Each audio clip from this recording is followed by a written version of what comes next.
I'm making this for you. I'm going to go through a series of lessons, as we've spoken about when we first met, taking you through um, the spiritual therapies in order to help you with the issues that you conveyed to me. I'm going to review the first things that we went through in the first couple weekends that we were together. I'm going to be sending it to you. At least I won't make it known to any public. Let's put it that way.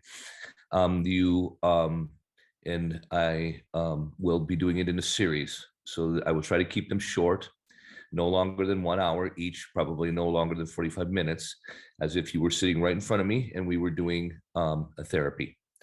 Like I said, we're going to review, first of all, the initial issues that you spoke about, that being PTSD, pain, insomnia, and some other issues that were related to your past experience, your near-death experience, the attack that took place with you. As far as I know about this, what you've related to me, there's also issues of bullying, I understand, and different things like that. They all fall under the very similar categories. So I'm going to start immediately, and we're going to review.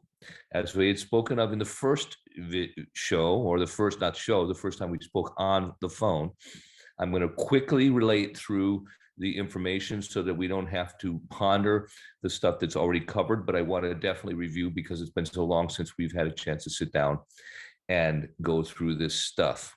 And then I'm going to also make references, since you have both books, I will make references where you can find these in each of the book if you are interested in reviewing it on your own. Okay, so to start with, very quickly, just to review how I got into this. I think you understand that I also went through a sort of near-death experience after treating patients for 25 years in my own practice, thousands of patients, supervising and mentoring hundreds of therapists. I actually at one point even supervised a department of 250 nurses and 175 therapists. And that meant setting up classes and all sorts of different things. Even in all of that, I was very frustrated in the situation as I saw it going along in the medical environment. There was more and more push to a symptom-based treatment structure and a pharmaceutical sort of enslaved environment than one that seemed to be interested in treating people to healing, or at least to try to get them to get over the situation.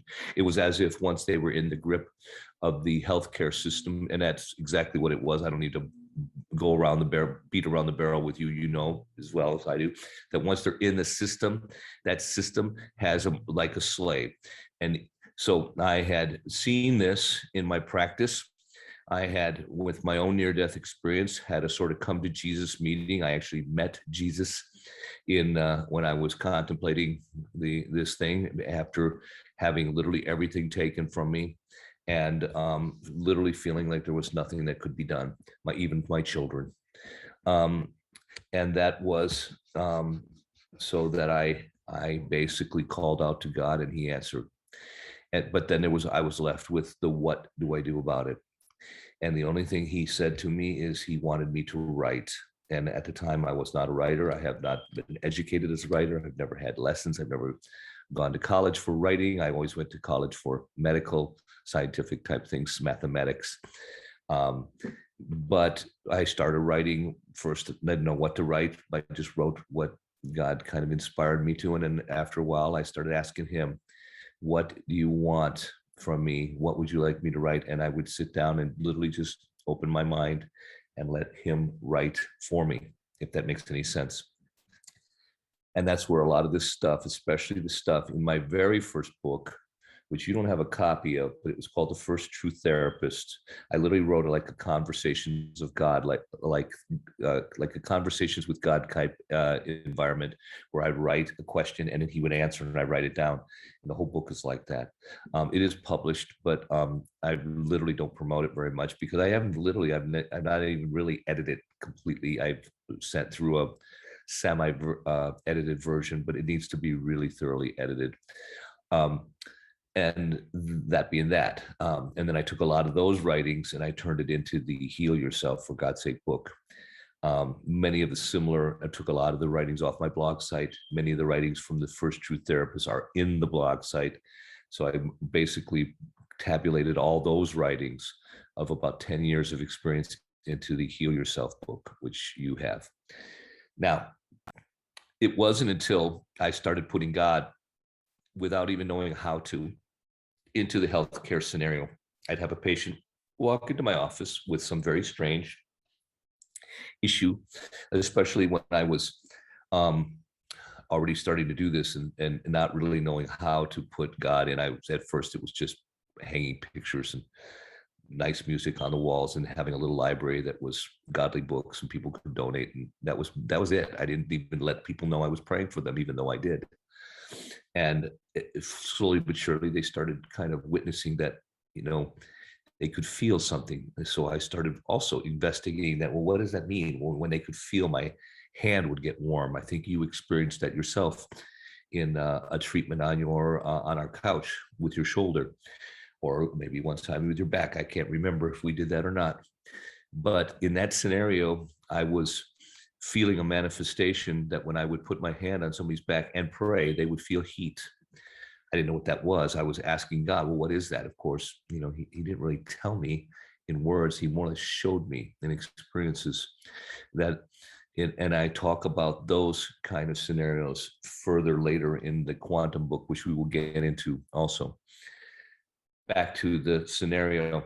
But as I started doing this and God started bringing miracles into my office one after another, and I had near-death experience. I had people who died and were brought back to life. So I had people who died and just came back to life without any medical intervention. I had spoken with other doctors over the course of time and some of the experiences that they were beginning to become aware of. Patients that just suddenly got better with no application whatsoever, and other kind of scenarios like that. And it really started leading me to this kind of belief system that there's more to this healing process than just the physical, just the pharmaceutical, just the operation, just the stretches, just the medicine or diet or some herb or some pill. That's just physical stuff. There's more to it. And believe me, I tried everything in the office to see if it made a difference. And yes, natural things seem to do a lot better than the pharmaceutical stuff when it came to even facilitating people's healing process. Then the whole kind of thing developed in Arizona with the marijuana and the licensing thereof. And I had more and more patients wanting to jump over to that as compared to staying on pain pills. And then of course, I started talking to other doctor friends of mine, naturopathic doctors, other doctors like that, and asking God. And I started going into the Bible, also reading, more and more and more, trying to figure out. And he'd start showing me in the scriptures where this stuff was lining up. For example, I started using scriptures like, no weapon formed against me shall prosper. It's a very important weapon in this time. And if we could take a pause, I'd like you to put that one in your mind. No weapon formed against me shall prosper. It is probably one of the most powerful weapons we can use in our daily life when we are being attacked. So all we have to do is pull that out and say, no weapon formed against me shall prosper. The rest of the scripture says, and no words formed against me shall be of avail, or God basically says, I will condemn. See, because you, brother, just like I am, are a follower of God. You've admitted it on TV and you've admitted it in person with me. And that basically is you taking a moment, like being like Peter at the burn barrel, when he's being confronted. When you do it on TV, you're telling the whole world, listen, I'm for Jesus, I'm for God. And that puts you on a particular path. By you admitting that, that also opens the door then to attacks. attacks. And if they can't attack you directly, because at this point, you have not done this, you've been a believer your whole life. So Jesus does dwell in you just like he dwells in me. But at the same time, it doesn't stop attacks, okay? Because we are human.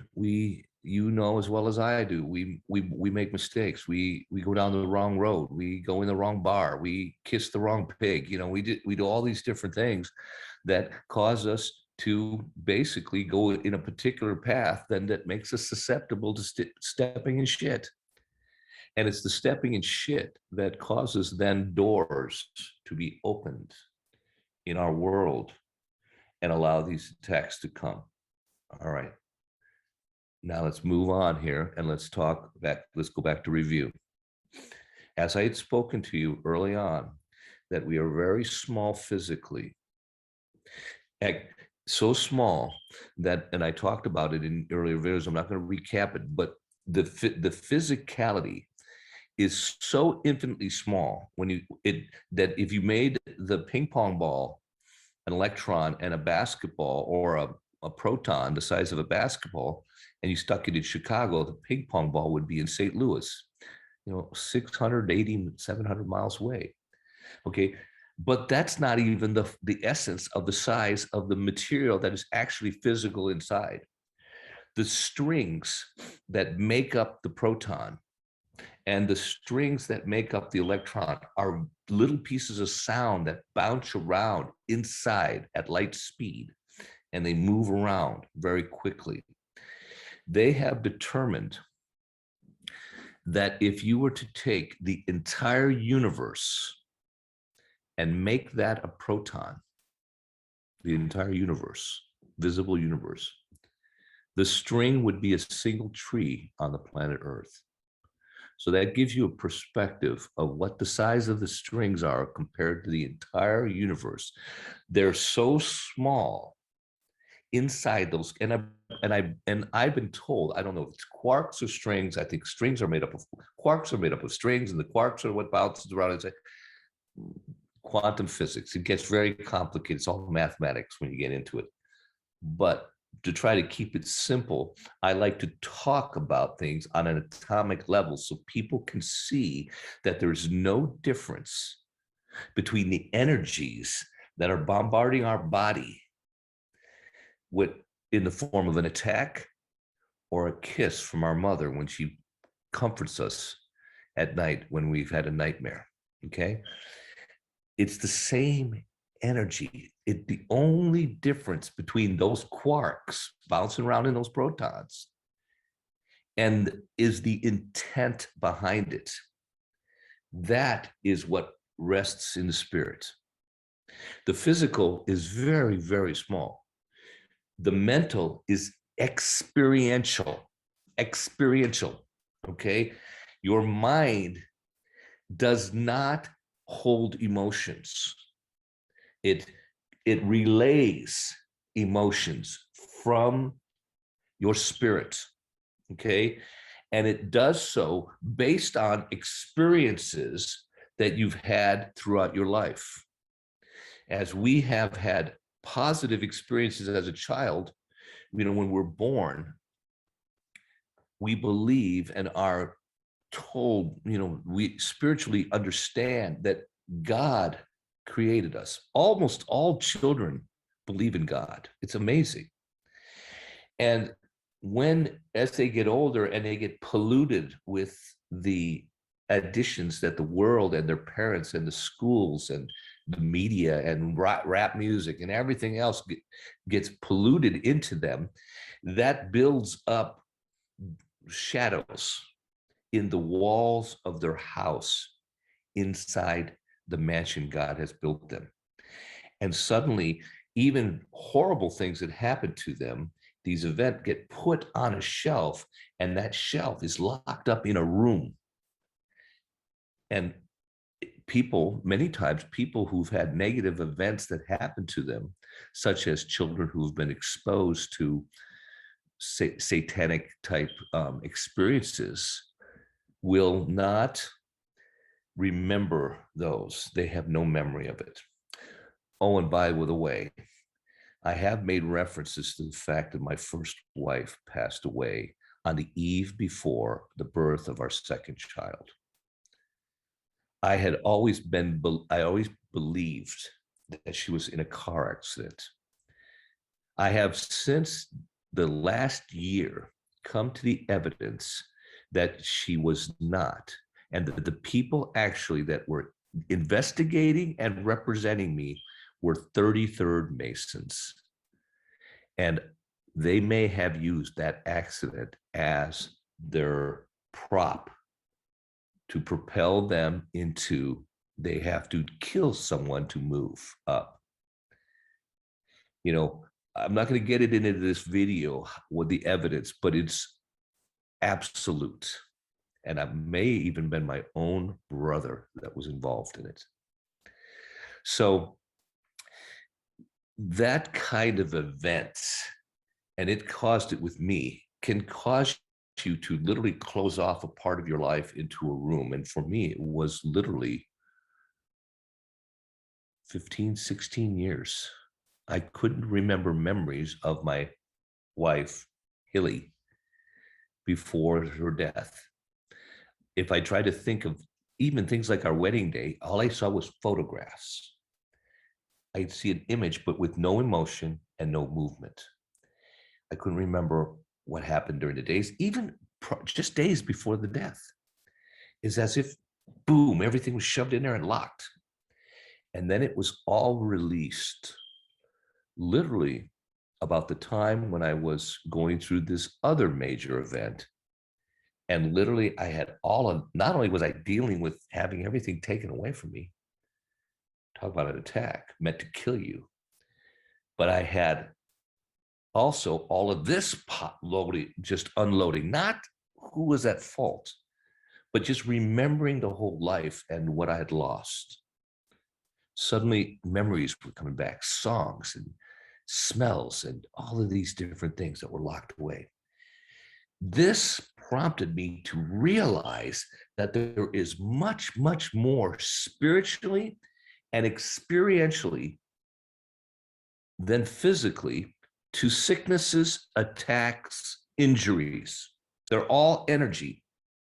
Everything that happens to us happens in the form of energy.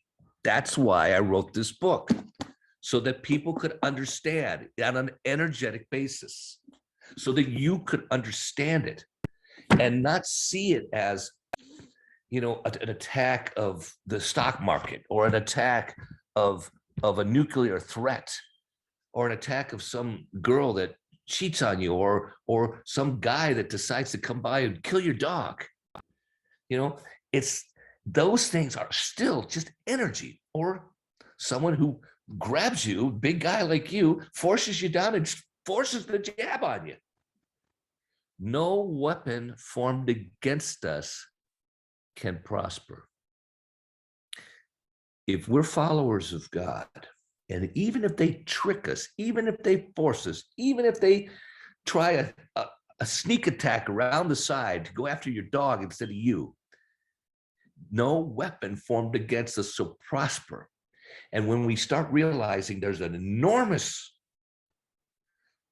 spiritual side, there is a very large experiential, like a Library of Congress, but an extremely small physical. When you realize that spirit, there is an enormous spirit behind this. Curse is huge in comparison. It's like an ocean. But the good news is the first law of godly dynamics, the first, the most important one. God said, let there be light. And light looked, and darkness looked upon the light and understood it not, and fled. That is the first law. So putting the light on any situation causes the darkness to flee in the universe of David Rodriguez. So when we have these spiritual attacks happen to us, AKA PTSD, fear suddenly comes upon us, aka insomnia, nervousness and tension in the middle of the night. We don't know why. Stress causing our neck and back to suddenly lock up and tense up, back pain popping in out of nowhere. Those are attacks that have a spirit side. If you know that they are attacks and you put your attention, say, hey, okay, I know. So whatever's attacking me in my back, I know it's mainly spiritual. And God, I have not because I asked not. So I'm asking, what's going on here? And if you really want to know, ask him to show you. Show me. And watch what he does. He might just open your eyes so that you see exactly who or what is attacking you. And then it's easy because now the light has been shined on it. Okay. Now your attention can go onto it, and you can now now the darkness is gone. The curse has left, and all you're left is the experience. Okay, so if you didn't notice it until after it hit you, maybe for 15, 20 minutes, and you finally remember, oh yeah, that's right. Okay, I gotta look. And you ask God, and so you've had to suffer for 15. Okay, you've had 15 minutes worth of attack. The attacker has, taken his horse down the hill. Juan tries to always give you these metaphors. It's the same thing. So in the spirit realm, there's this horse and this demon riding up, and he's trudging up your garden. Your garden is your body, your life, your soul. Your soul is your entire life. Your spirit, your mind, body, mind, and spirit, and your whole existence from even before the world was created unto eternity is your soul. That's your experience. Okay. So when the enemy comes in, he's attacking. He's attacking your spirit. Okay. He's attacking your experiences because you're feeling something. Something's going on, even if you just sense it. And he's attacking your body physically. And the longer he attacks, he can cause some damage. Okay. But once you've gotten this curse away, then now he can't cause damage anymore because the intent is the curse. Take away the intent, and you've lost the ability for it to cause any more damage than it already has. Okay. It doesn't mean you couldn't have, a bullet, obviously, somebody sneaks up behind you. Hey, by the time you're aware of it, it's already caused so much damage.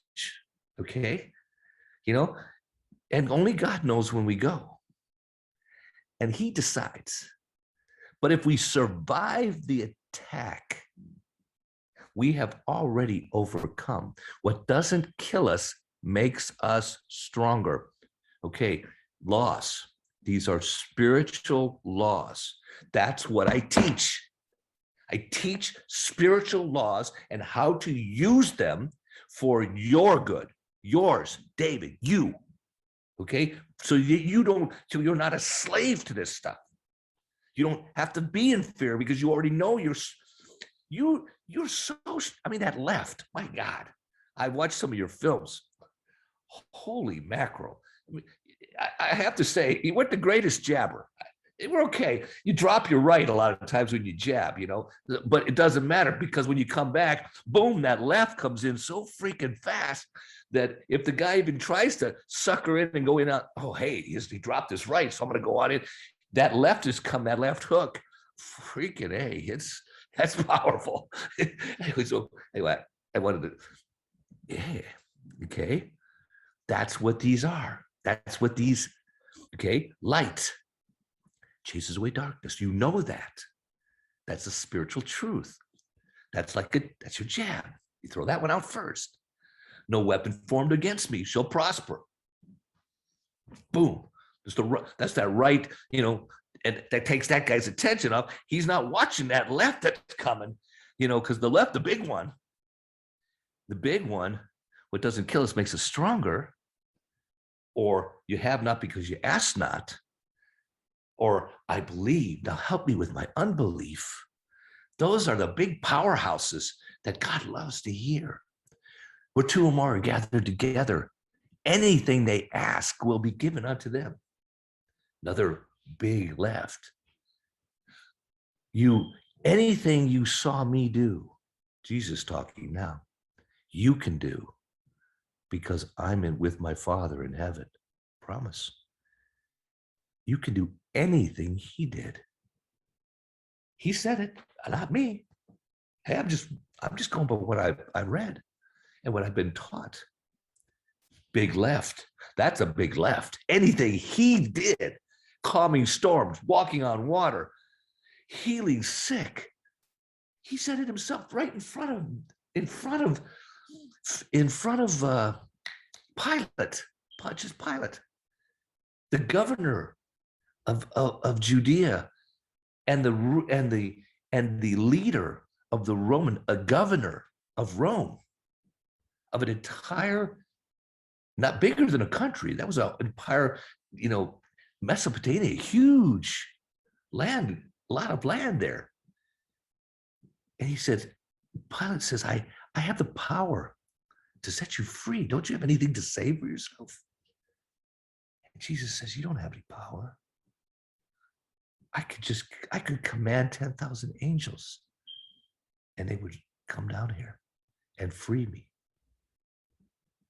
And Pilate knew he was telling the truth. He didn't even say, yeah, right. No. He's like, ooh. Power.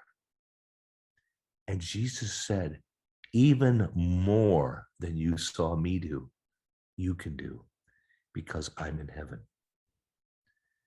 You speak to souls all over the world with your shows and truths. And you can't, I don't think you understand, well, maybe you do, but I see how many people are benefited from what the hope and the faith that you give, and you still stand, even in the midst of dire, dumbass Biden's doing this, and the border crisis that, and the jab does this, and how many people are dying, and the economy. But I still believe. See, that's powerful.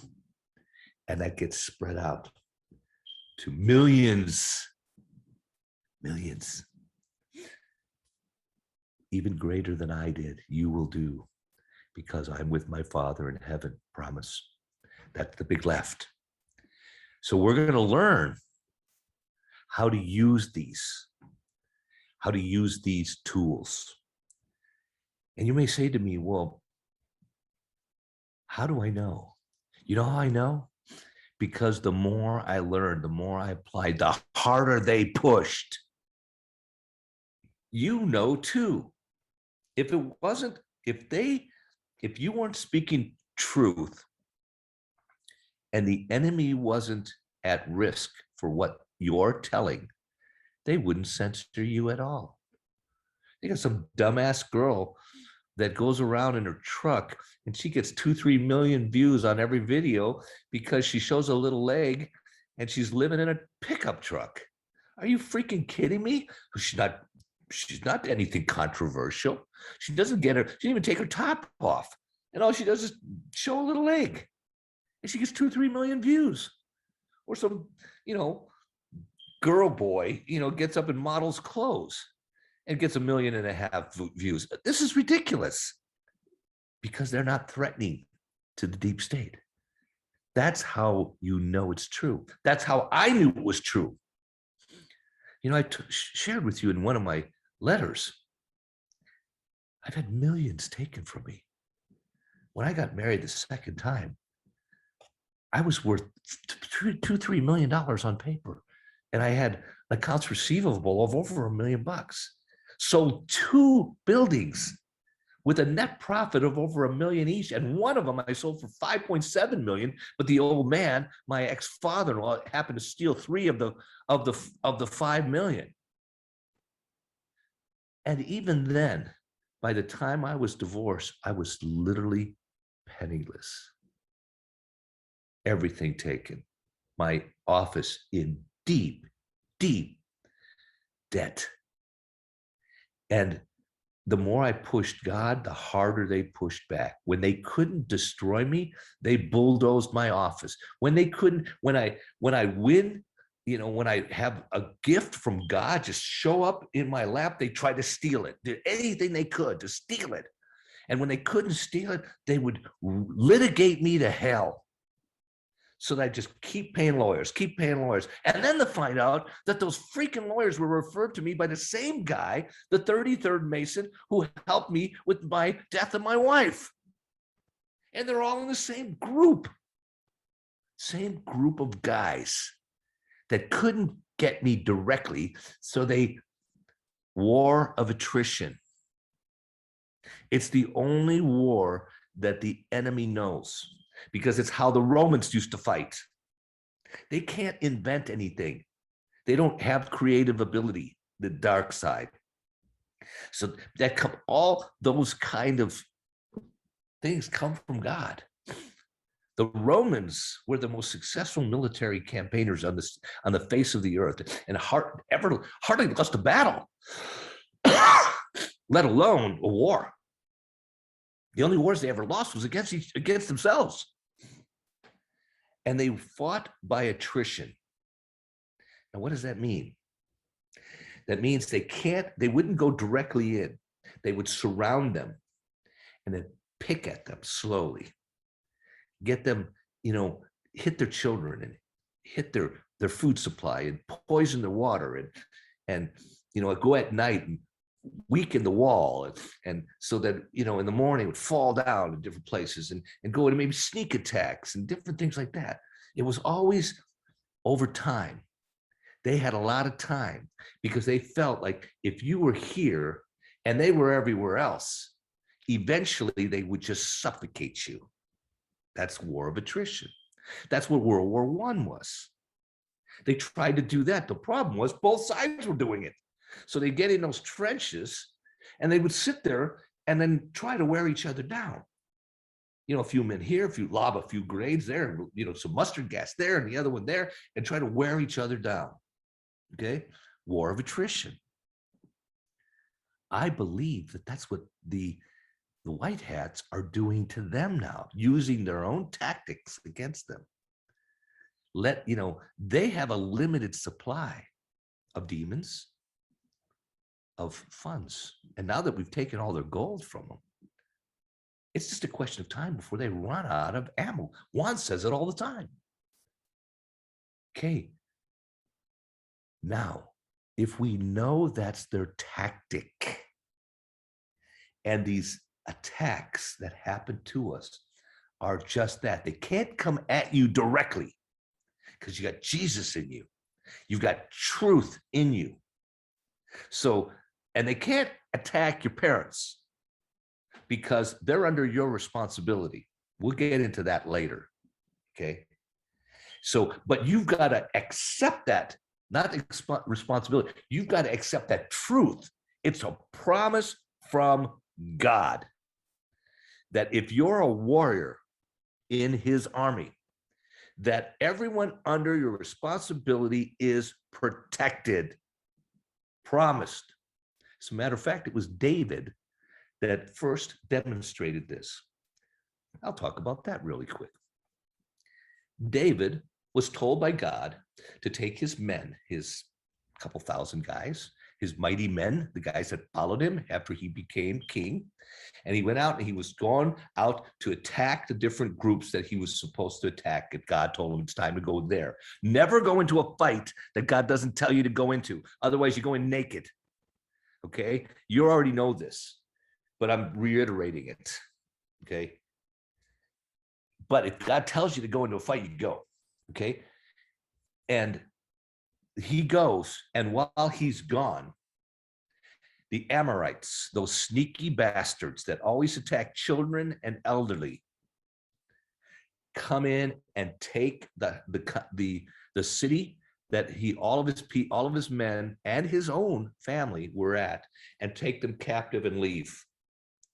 Now his guys are pissed because they're like, we lost all our families,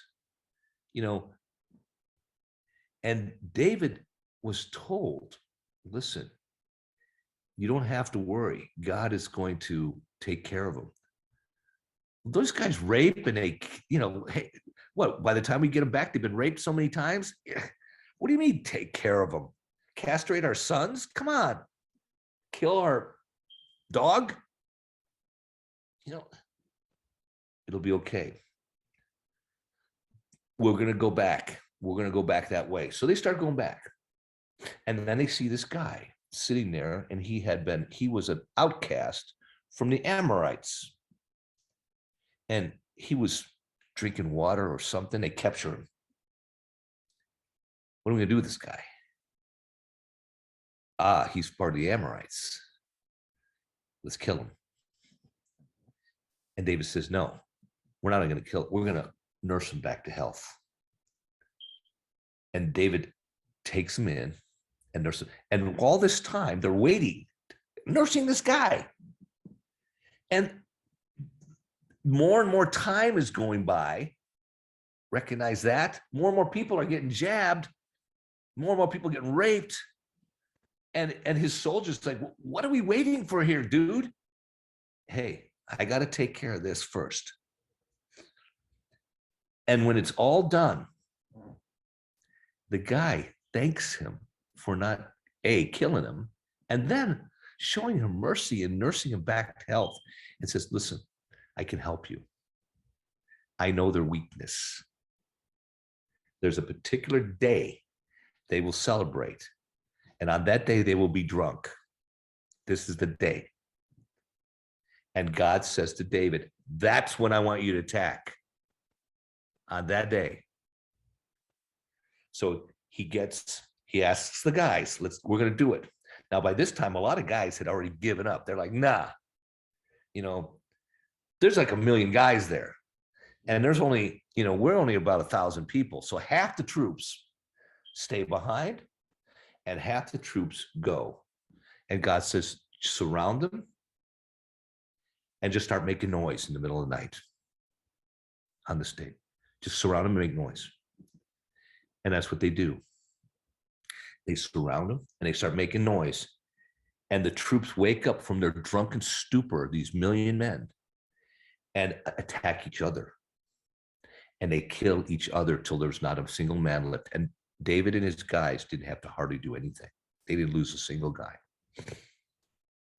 They not only recovered all the people that were taken and all their goods, but they also recovered the entire stash that was taken from the Amorites in the past.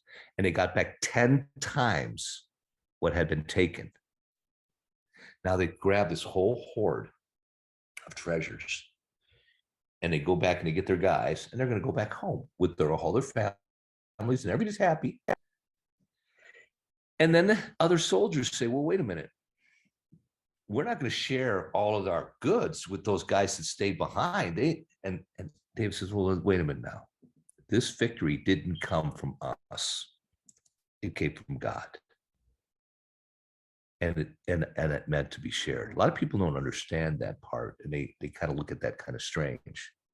But I do understand it.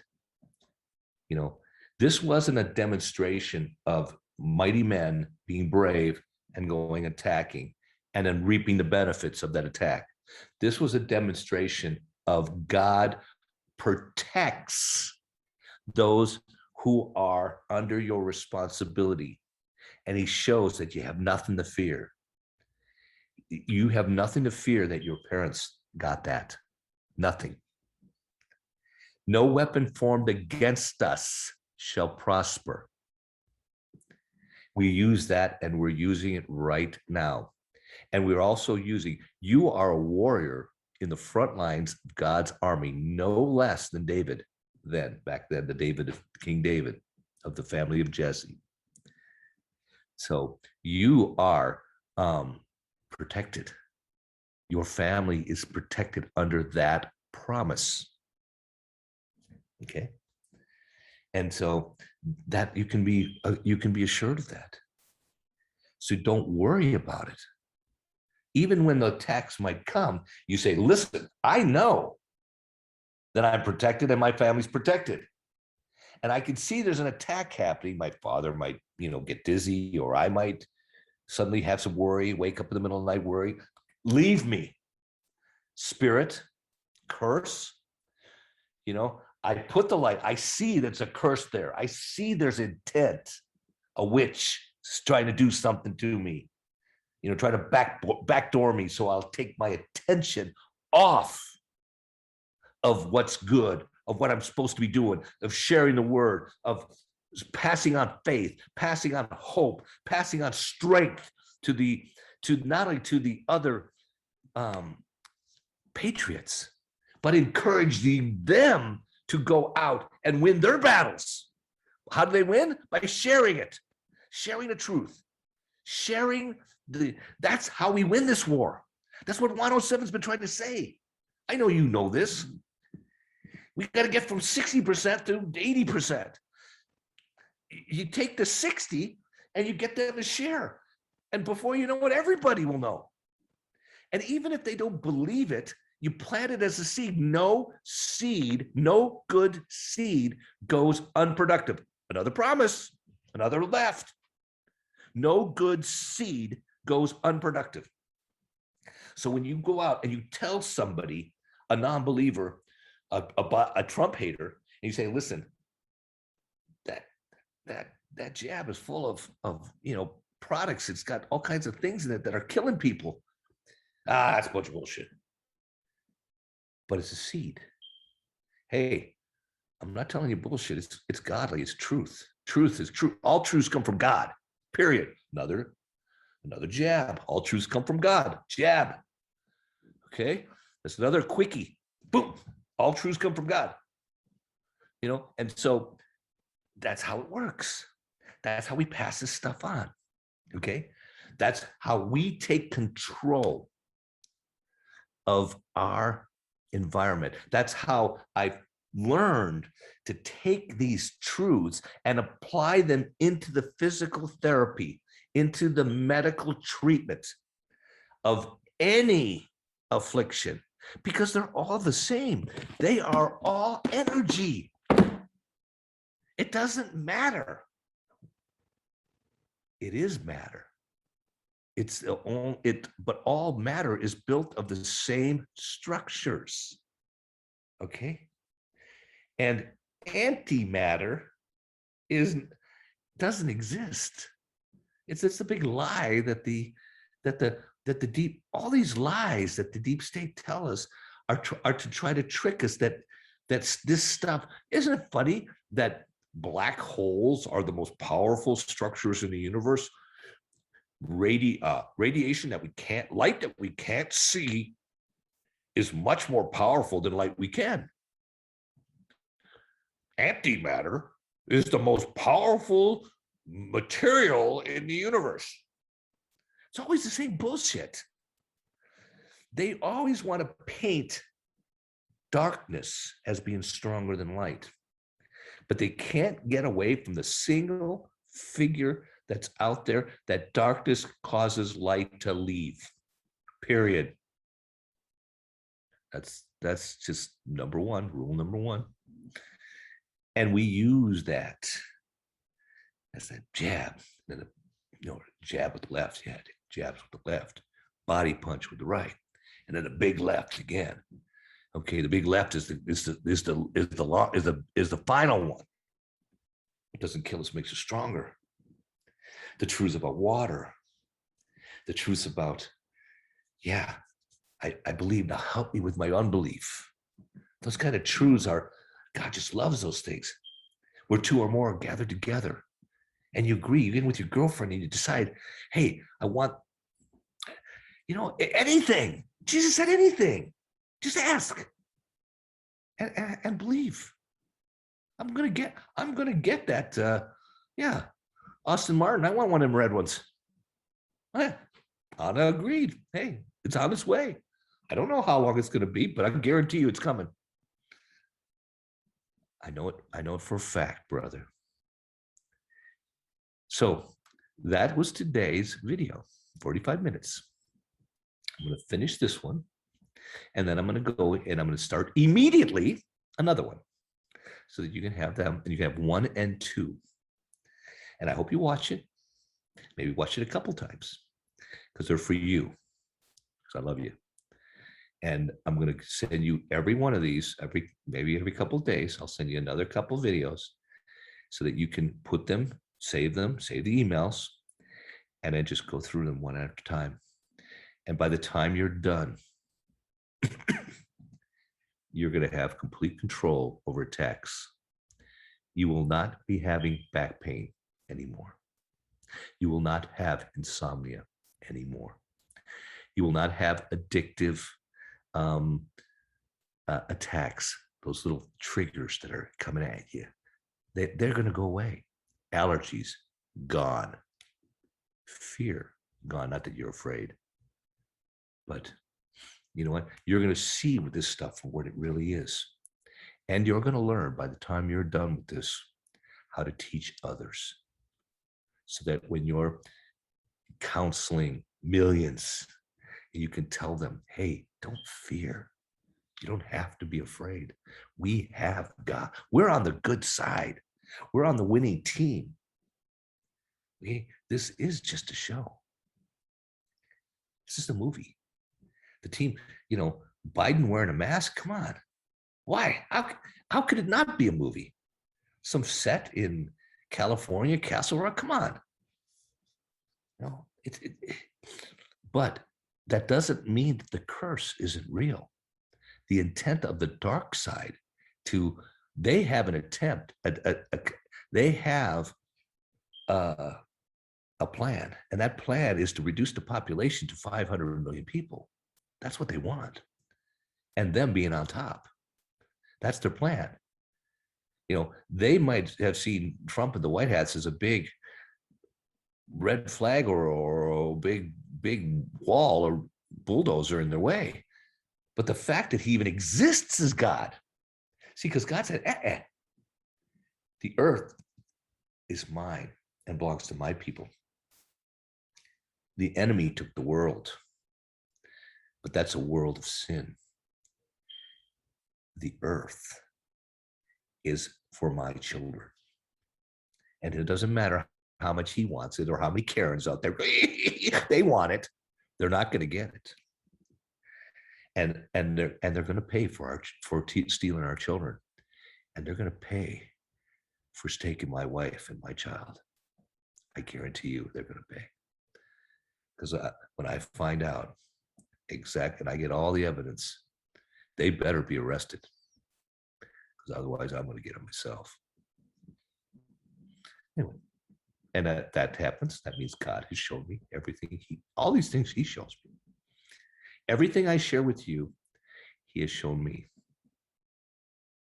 It doesn't mean I'm special. I'm just a dummy who got to write it down. That's all. But I'm also your friend. And I love you. And that's why I'm sharing this stuff, so that you don't be afraid and you don't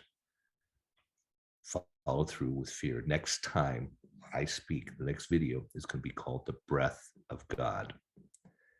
And that's what we're going to talk about next. And it's mainly going to be about pain. All right, brother, that's it. And I'm going to close this one and end it, and then let it do its thing. And I'm going to start the next one. Stop recording.